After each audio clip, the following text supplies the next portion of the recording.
The Gina and Matty podcast. So yesterday I was sick, as you know, and any regular listeners of the show might have noticed I wasn't here and you were doing lots of talking. And I came in at the start of the show, 5:30, thinking I'd be fine, but then you guys all realised I wasn't. So just going to clear up what it is. My heart goes crazy high, and at 3 a.m. yesterday morning it woke me up. So my heart goes in my chest, and I can feel it so hard that it wakes me. And I'd had that for quite a few years, happening every now and then, but I could never make it happen when I was at the doctor's to try and prove that there's definitely something when wrong. You get something wrong and you go to the doctor and they're like, no, that's fine. It's like, no, fine. but it's not always like this. It's like that. I know. And then finally one day I got there and they'd hooked me up and the doctor goes, oh, you're in atrial fibrillation. I was like, no, Sherlock, because I knew something was wrong, something was up. So atrial fibrillation, or we call it AF, it's the most common type of irregular heartbeat. It causes the heart to work inefficiently, so it can reduce the person's ability to exercise and work, and it can lead to heart failure. It makes the blood flow inside the heart somewhat irregular, and it can cause blood clots because your blood can get trapped in the heart and it can't pump it out. So if it's sitting there for too long, it can clot. This is my very basic understanding. So it is a bit dangerous. It does come with a risk of stroke if you let it go for too long, and if that clot does happen in the chamber of your heart. It's estimated that more than 500,000 Aussies suffer from AF, so it's reasonably common, and it's rising, apparently largely due to the epidemic of a thing called diabesity. That's where someone who is obese and has type 2 diabetes, but I've had this since I was 10 kilos lighter, so I don't fit that. Well, I am a bit fatter than usual, but that's not why I have it. None of that negative talk. My dad also has it. But during my AF attack yesterday, I also had a massive panic attack, which is unusual for me. And I really didn't want to let you guys down, which is why I still came in and probably shouldn't have. But I mean, like, I don't want to let Matty down, and it wasn't time enough for you guys to organise someone else to come in my place. So I've got a good work ethic, and I thought I'd still come, but. For me, AF, or atrial fibrillation, comes usually after drinking too much. Like if you have a real bender on the weekend, I can get it, which I haven't done in ages, so it wasn't because of that. Or it can come with lots of stress, and I don't feel particularly stressed right now. I feel pretty happy, loving life. So I don't know what made it happen. Apparently there's a high risk of AF if you're aged over 65, if you have high blood pressure or an underlying heart disease. And I have this lovely doctor that I go to, a cardiologist. He's just beautiful. And he makes me feel so good when I go to see him. And I have all the tests and they say everything's fine. So it just randomly comes up, and it's horrible feeling. It's quite scary. Makes me your cry. heart rate was at 180 while you were just standing at the table out there in the meeting room. Yeah. Like, holy moly. So I've got my watch, my smartwatch, which is bad angle because Jackie, my son, will say, Mum, just take it off because it makes me panic when I see it going up. But it'll be like my resting heart rate's usually 59, which is quite low. And, it'll go 59, 187 and back to 120 and sort of bounces up and down and round. And it's quite scary when it happens. And then I get all teary because I'm a big wussy woo.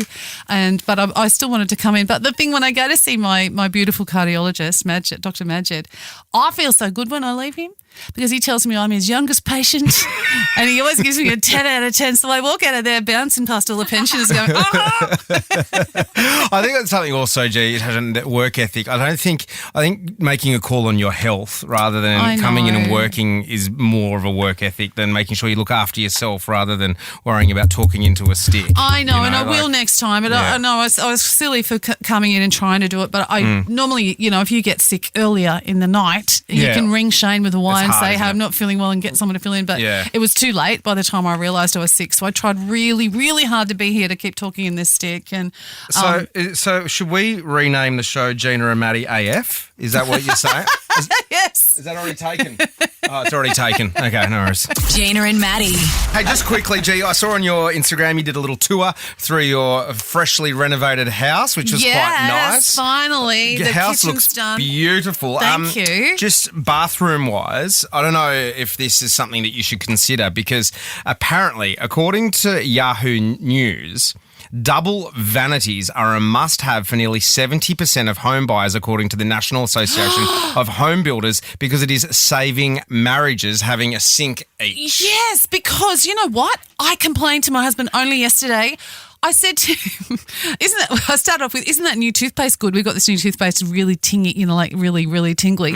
And by the way, can you not leave the toothpaste in the sink? You know how sometimes if you don't enough, there's chunks of toothpaste in the sink? Yeah. If we had our own, I'd be like, knock yourself out. 100%. I reckon probably 75% of the arguments that Bella and I have are around my facial hair and what her idea of cleaning up facial hair after shaving and my idea of having a clean sink.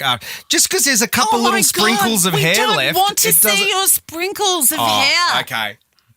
We do not. Do you want to really go down the hair in the bathroom conversation? Maybe I want to take that back. Oh, my God. The swamp monster that I pull out of the shower drain. Doesn't that stink? God. Smells. It's like a character out of Scooby-Doo.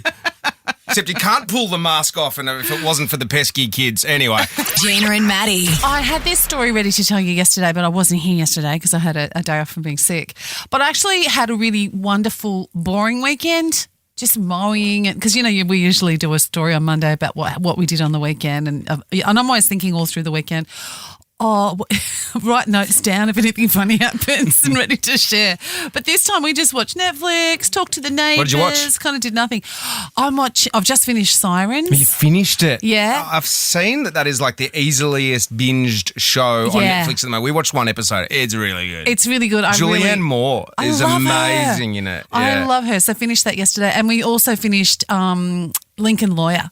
Oh, yeah. Which I love. I know. You know when you're devastated and it's over, you're like, no. That is a really good show, Lincoln Lawyer. It's really, really good. Loved it. But I'm always thinking, oh, my God, what can I do that's exciting, that's, better than – because your life's so exciting. No, not really. God, I'm just a dad Uber. It's like yesterday I had to be in 4 places at once almost yesterday. It's not that exciting. And that, you know what, they don't give me 5 stars either for dropping it to gymnastics and then there's dance and there's soccer and, oh, my gosh, the fields are closed at the moment, which is a relief. There was no training yesterday, but it's not that exciting. I know. I remember loving when the fields were closed for Jackie's soccer. And we only had one kid to run around. But we had a boring weekend. And I know, Matty, you're probably like, oh, my God, what a luxury to not have to do because you're so in the trenches now with 3 kids. And we were with 1, but now I love it. In my old life, we were always away on the weekends touring. So I think I appreciate boring weekends more than most people maybe because we never got to just hang with friends and do nothing. But we had the loveliest time. I've longed for this for a long time, and I know society thinks we're going to scroll and snack and swipe and do anything to escape a quiet moment. I notice even when I'm watching TV, I often pick up my phone and I'm scrolling as well. I'm like, can I just do one thing at a time rather than having to feel the need to be multitasking all the time?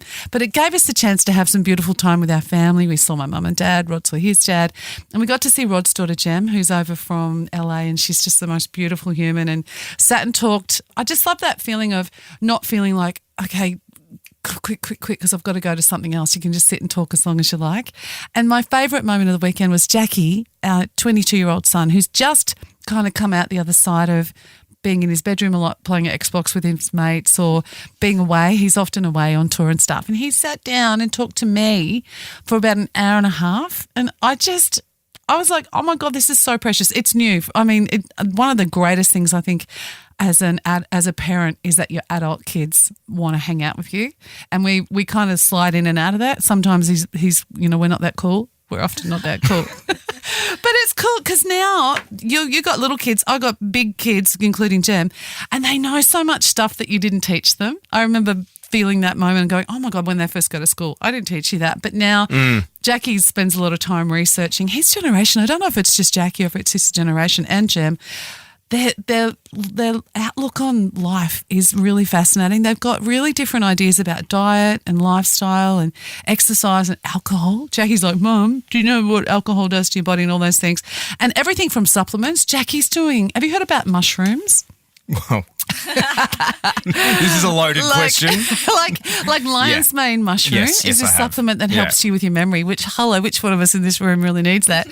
So he gave me a few drops of this mushroom thing and he's telling me about, and it's from a health food store. And then you just saw all these bright colours and you lay down on the floor and it was 4 days later you woke up. It was fantastic. I wish he's talking about alcohol. I'm like, Rod and I are in the habit of having a glass of wine. I don't every night of the week, but Rod does. But I said to Jackie, what can you do that gives you that kind of relaxed feel? And he pulled out this mushroom thing. But seriously, it's not that kind of thing. This is just for mental health and stuff. And then we got talking about like food and plastics in food. Jackie goes, Mum, do you realise there's microplastics in every man's balls? Mm-hmm. And I'm like, oh my God. So honestly, and it got me digging on another whole story, but You started Googling balls. Is that what you did? You started Googling plastics, balls? microplastics. Right, microplastics. But I actually feel really refreshed from having like just a weekend of nothing nice. where we had time to just, how long do you want to talk? Neighbour comes over. How long we can just talk as long. We weren't running away and running off to something else. It's probably the shrooms that did that just made you sit back and relax and not want to go anywhere. Listen to Gina and Matty weekday mornings from 5:30. Live on the Star Player.